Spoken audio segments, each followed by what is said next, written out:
Sleepless in Seattle from 1993, directed by Nora Ephron, starring Tom Hanks, Meg Ryan, a whole bunch of other people, and Bill Pullman, as stated previously. Yeah, Bill Pullman.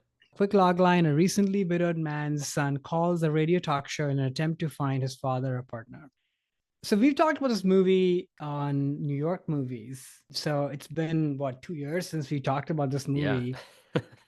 But I was thinking about, like what we said, what does Tom Hanks mean? And I think this movie to me crystallizes that persona of him, of being the everyday man, but who's good, but intelligent, stands for something that you can depend on, but is not perfect, still flawed. All of that is in this movie. And I also think this movie is probably a perfect movie because it's just so watchable. And a lot of it has to do with obviously Nora and her deft hand at these kind of movies, but Tom and Meg, and there are many, many elements to it. We'll talk about the movie separately, but yeah, Tom is just, I think to me, this is him at his peak of delivering all of that, but just being so steady and grounded, like this movie just, there's no off note in this whatsoever. And the truth is that this movie could actually be quite ridiculous because the premise of it is quite ridiculous. Like, this is sociopathic behavior of what Meg Ryan is doing, stalking this guy. But like, just props to her for like really selling it, but also props to him because I think if you don't buy from the get go that this is the guy who loved his wife, spoiler alert, who's no longer with us because she died, and is a good dad. All that is told to us with very few words in the first like 20 minutes of the movie. If that doesn't happen, none of the rest of it will work. Because if that's communicated so well to you that you trust that, okay, somebody will probably fly away all the way from the East Coast to Seattle to meet this guy. Because it's almost like these kind of people don't exist in real life. How could that be? And that is communicated by this character and just Tom Hanks. Like, you can see all of him. It's so transparent and so lived in. So that's why this is a masterpiece for me. When I think of him, I always think of him, and particularly his scenes with his son. Mm. They always move me from the first day I saw, they still do. Yeah, I think you're right in that the premise of this movie is outlandish.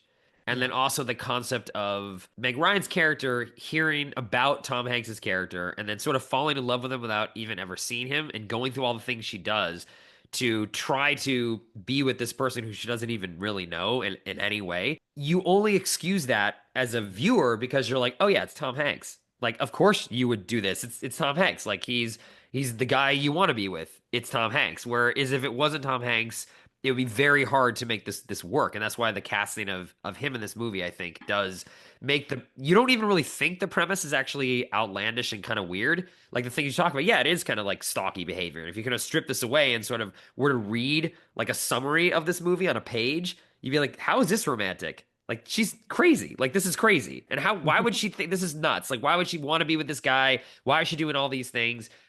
And yeah, it is on paper, but this isn't a plot summary. This is a film where you have Tom Hanks, and you're like, yeah, of course, it's Tom Hanks. And the fact that they don't meet until like the last 10 minutes of the movie, but as an audience, you're still feel like, oh, it's gonna work and they should be together, even though you've never seen them basically on the same in the same shot, is again a thing where you need someone like Tom Hanks who enters into this movie bringing this persona that you already know and love and all yes, all the things are there. He's a widower with a child. I mean, that's like tick all the boxes in any kind of romance. That's what you want. But you have the added thing of Tom Hanks in there, like boom. I think I don't want to say flaws, but the odd nature of the plot would be so laid bare if it wasn't for Hanks. And then you never think about it until you really try to examine it. And then you're like, I don't need to examine this. It's like the movie just works. You don't need to overthink it in that way. Yeah, it's a lot of him, but I also think it's her. But I actually give the biggest credit to Nora Ephron for the elements that you're talking about because this movie pays a lot of homage to the 40s kind of screwball comedies and movies, which always had like some outlandish thing going on, and you went along for the ride. And I think it does it so deftly by putting its characters in a movie like world. Like Hmm. Rosie O'Donnell, who by the way is amazing as Meg Ryan's friend, they're talking about the Deborah Kerr movie over and over again. They know all the dialogues. There's scenes with Rita Wilson and her husband about talking about the same movie, and then they start talking about a war movie, Tom Hanks and Rita Wilson's husband. So this movie is an homage to being in love in the movies, and love in the movies is outlandish. Hmm. So it's just so clever that way. I think that's where you don't doubt the premise, because in a weird way, even though it's so real and relatable, it's also not of this world, it's of the movie world. And that's just such a fine line to walk. And again, the performances could have been also outlandish to kind of match that. Oh yeah, we're all in movie world, but no, they're actually super real and super grounded. So it's such an interesting and such a deft way of handling that disbelief or suspending disbelief because of that trick. So it's such a genius thing that nobody can pull that off. And yeah, the actors, especially led with Tom, are a huge reason for that. But I don't say that it's just Tom Hanks, so I buy it. I buy him as the character, as Jonah's dad. Hmm. I don't want to sort of shortchange that, oh, just because we know Tom Hanks being the good guy or relatable guy, of course, all this makes sense. No. And that's the thing. Like, he's a movie star, but he's also a very good actor. Like, Uh-huh. you buy the character he's playing. Otherwise, this would get very boring very quickly Or unbelievable, or like you unbelievable. were saying. Yeah. Exactly.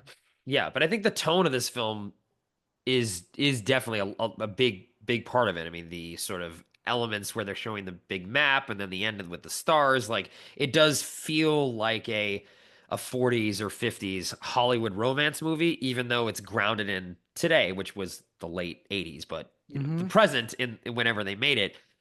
And that's a very fine line to walk too, where it feels grounded, but yet absolutely not grounded at all because it's making this homage, like you said, to these other movies. And yeah, the secondary character is also Bill Pullman, Rosie O'Donnell, who was also in the last movie we talked about too. Oh yeah. Um, two connections. That's funny.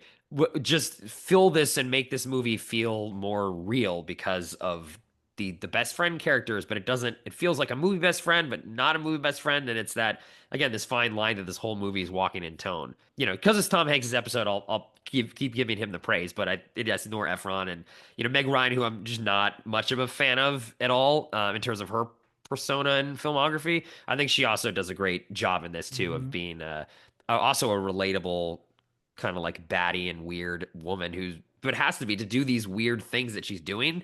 You can't be a classical romantic lead and then do these weird stalkerish things that she ends up doing. Totally. And you It wouldn't totally work. So buy her it. persona makes it work too. Totally. I mean, if she was just even an inch, I don't know, stronger or sort of more cookie cutter or whatever, like it just would feel so stalkery. But it almost like this person can't be of this world, right? Like how, and that's why you buy it. Right. It is a classic. Hi there, it's Alex. If you like the review and discussion Karan and I just had, make sure you subscribe to our channel, Movies That Shaped Us, to get full episodes. Every other Wednesday, Karan and I review a new release and then discuss 6 other movies made by that film's actor or director and how they shaped us. Subscribe right now or follow our podcast on Spotify or Apple Podcasts via the link in the description below. Hope you join us for the journey.